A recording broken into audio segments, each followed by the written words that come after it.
কাৰণ আমি যিকে কৰে প্ৰতিদ্বন্দ্বী কৰি আছোঁ এতিয়া সকলোৱে জিকাৰ উদ্দেশ্য লৈ পেলাই আহে কিন্তু তাৰে মাজত ক'ব লাগিব যে হাজোবাসী ৰাইজে মোক আগৰ পৰাই চিনি পায় বিগত 10টা বছৰে তেওঁ দুবাৰকৈ বিধানসভা সমষ্টিত তেওঁ বিধানসভা প্ৰতিনিধিত্ব কৰিছিলে সেই হিচাপত মোক ৰজি আহমেদ বুলি কুনু দাস বুলি সকলোৱে জানে কিন্তু বাকী দুখন মোক তেওঁলোকৰ খুব নতুন পৰিচয় কাৰণ কংগ্ৰেছৰ প্ৰাৰ্থীগৰাকী তেওঁ বকুৰ পৰা এইবাৰ ইয়াতে ইলেকশ্যন খেলিব আহিছে ইচ্ছা কৰিলে তেওঁ বকুৰ পৰা 1 লাখ ভোট তেওঁ চমৰীয়ালৈকে গৈছে ইচ্ছা কৰিলে তেওঁ তাতে খেলিব পাৰিলে হয় জেনেৰেলত কিন্তু তেওঁ তাতে নেখেলি পেলাই আমাৰ হাজো সমষ্টিত আহিছে এইটো কাৰণতে আহিছে কাৰণ তাতে দুলু আহমেদৰ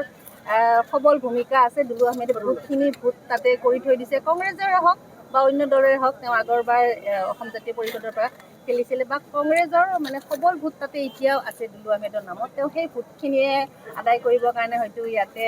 তেওঁ এইবাৰ নমিনেশ্যন দিব আহিছে মই ভাবোঁ কিন্তু তেওঁ তাতে সফল নহ'ব হাজোবাসী ৰাইজে মোক আদৰি ল'ব সেইটো মই ৰাজনৈতিক জীৱনত প্ৰথম খোজ আপোনাৰ হয় ৰাজনৈতিক জীৱনত মোৰ প্ৰথম খোজ মই সমাজ সেৱা কৰি আহিছোঁ ৰাজনীতিক ইমান জ্ঞান নাই কিন্তু মই ৰাজনীতিৰ হিচাপত নহয় সমাজৰ সেৱা কৰিব আহি যেতিয়া সমাজৰ জ্ঞান লৈ পেলাই মই ৰাজনীতি আজি কাৰ আশীৰ্বাদ লৈ আহিছে আপুনি স্বামীয়ে সংগ দিছে আজি হয় ৰাজনৈতিক বিশেষজ্ঞসকলৰ মতে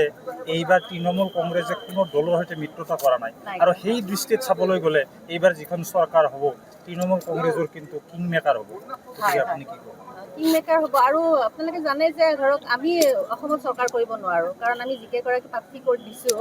সেইকেইগৰাকী প্ৰাৰ্থী জয়ী হ'লেও চৰকাৰ কৰিব নোৱাৰে চৰকাৰ কংগ্ৰেছ বা বিজেপি তেওঁলোকৰে কাৰোবাৰ হ'ব কিন্তু আমাৰ তৃণমূল কংগ্ৰেছৰ পৰা আমি ভালেকেইগৰাকী বিধায়ক হ'ম বুলি আমি আশা কৰিছোঁ আৰু সেই বিধায়কবোৰে দিছপুৰত যায় আমি সমষ্টিৰ হৈ কেনে যে সবল ভূমিকা এটা ল'ম সেইটো আমি আশাবাদী যদিও নন্দিতাত আছে হাজোৰ শুৱালকুছি সমষ্টিত আহি কৈছে যে মই হাজোৰ বোৱাৰী কিন্তু বহুতে এইটোও কৈছে তেওঁ হাজোৰ বোৱাৰী আচলতে নহয় আমিতো আগতে দেখাই নাছিলোঁ আপোনালোকে নিজে কওক সাংবাদিক ভাই বন্ধুসকলে আপোনালোকেতো দুলু আহমেদৰ পত্নী বুলি বহুত আগৰ পৰা দেখি আছে আমি ভোটটো ইয়াতে প্ৰদান কৰি আছোঁ কিন্তু কেতিয়াবা আপোনালোকে নন্দিতা বাইদেউক দেখা পাইছিলে নাই পোৱা আজি তেওঁ 1 মাহ 1.5 মাহৰ ভিতৰত তেওঁ পেৰাচুট লেণ্ডিং কৰি বকো সমষ্টিৰ পৰা তেওঁ আজি হাজো সমষ্টিত আহিছে সেইটো আপোনালোকে বিবেচনা কৰিব আৰু আমাৰ হাজোবাসী ৰাইজে বিবেচনা কৰি চাব যে কোন প্ৰাৰ্থীক তেওঁলোকে জয় কৰালে ভৱিষ্যতলৈকে হাজোখনৰ তেওঁলোকৰ দখলত থাকিব সদ্য পদত্যাগী কংগ্ৰেছী নেতা ডক্টৰ পংকজ লোচন বৈশ্যই ইতিমধ্যে অভিযোগ কৰিছে যে সেইগৰাকী মহিলাই মিছাৰ আশ্ৰয় লৈ কিনে ঘূৰি ফুৰি আছে হয় বেলেগৰ অভিযোগটো ক'ব নাযাওঁ তেওঁ কি কৈছে কি নাই কোৱা কিন্তু মই এইখিনি জানো যে নন্দিতা দাস বাইদেউ তেওঁ আমাৰ হাজো সমষ্টিৰ ভোটাৰ নহয় বোৱাৰী হ'ব পাৰে যদি বোৱাৰী হয়ে তেওঁৰ ভোটটো ইয়াতে ইমান বছৰে কিয় নাছিলে আমিতো প্ৰতি বছৰে ইয়াতে ভোট দিব আহোঁ তেতিয়াতো তেওঁক দেখা নাছিলোঁ তেওঁ বকো সমষ্টিত ভোট দি আছিলে সেইটো হিচাপত দাদাৰ ভোট আছিলে মোৰ ভোট আছে আমি লোকেল প্ৰাৰ্থী হাজোবাসী ৰাইজে লোকেল প্ৰাৰ্থীটোকে ভোট দিব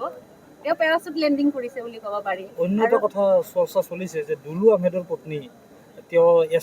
SC ৰিজাৰ্ভেশ্যন সমষ্টিত কেনেকৈ টিকট পালে সেইটো মই আপোনালোকক ক'ব বিচাৰোঁ বহুতে ৰজি আহমেদ বুলি জানে যিহেতু মই অন্য ধৰ্মৰ লগত বিয়া হোৱাৰ কাৰণে এটা মই নাম দিব লাগে কিন্তু মই মোৰ ধৰ্মটোতো মই সলনি কৰা নাছিলোঁ আৰু আমাৰ ইণ্ডিয়ান ল হিচাপে ছোৱালী মানুহে নিজৰ মাক বাপেকৰ যিটো ধৰ্ম থাকে সেই ধৰ্মটো আজীৱন তেওঁ সংৰক্ষিত কৰিব পাৰে বা চলাই দিব পাৰে কোনোবাই যদি নিবিচাৰে যে নাই মোৰ মা দেউতাৰ ধৰ্মটো ত্যাগ কৰিছে সেইটো তেওঁ নিজৰ কথা কিন্তু ল হিচাপে পাৰে মই ল হিচাপে মই SC এজনী ছোৱালী মোৰ দেউতা পুতুল দাস মোৰ মাৰ নাম মহেশ্বৰী দাস মই জন্মসূত্ৰে SC বা মই জন্মসূত্ৰে হিন্দু সেই হিচাপে মোৰ পূৰা অধিকাৰ আছে মই SC সংৰক্ষিত মানে প্ৰাৰ্থিত্ব প্ৰদান কৰিব পাৰোঁ বুলি কেনে ঠিক আছে বাইদেউ যিকোনো খবৰৰ বাবে যোগাযোগ কৰক আমাৰ এই নম্বৰত 9181 307 221